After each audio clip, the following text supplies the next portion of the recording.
کے ساتھ کھڑے ہوں. اسی طرح جس طرح شہید ارشد شریف آج ہمارے ساتھ نہیں ہے لیکن ہر بندے کے منہ پر جو ہے اس کا نام ہے, تو زندگی بھی ایسی گزاریں اور اگر جب شہادت کی موت ملے تو ایسی موت ملے. تو انشاءاللہ ہمارے دلوں میں زندہ رہیں گے شہید ارشد شریف اور ہمیشہ ہمیں یاد رہیں گے. سر, سپریم کورٹ میں صرف 5 سماعتیں ہوئی شہید ارشد شریف کے کیس کے حوالے سے. اس کے بعد ہم نے دیکھا کہ ان کی اہلیہ جویریہ جنہوں نے بہت محنت کی, کینیا میں کیس باقاعدہ وہاں پر لڑا اور ون بھی کیا.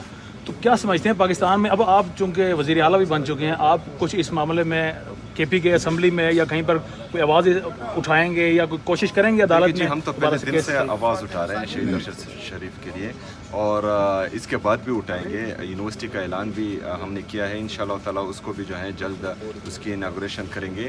باقی جو ہے عدالتیں اپنے گریوان میں دیکھیں. آج جو ہے ان کا حکم تھا کہ مجھے جو ہے عمران خان سے ملنے دیا جائے, لیکن ایک سپرڈنٹ نے جو ہے ان کا حکم ٹوکری میں ڈال دیا.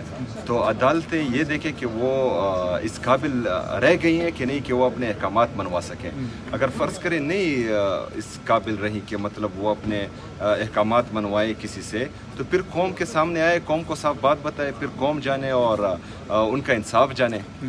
تو پی ٹی آئی کو چیز میں بھی کہنا چاہوں گی, تو میں سی ایم صاحب اور تمام آنے والے مہمانوں کا شکریہ ادا کروں گی کہ وہ ارشد شریف کی برسی پہ آئے. دوسرا سی ایم صاحب کا بہت شکریہ کہ انہوں نے ارشد کے لیے یونیورسٹی کا جو ہے وہ اعلان کیا. امید ہے اس کا جلد سنگ بنیاد رکھا جائے گا. بہت شکریہ. Thank you.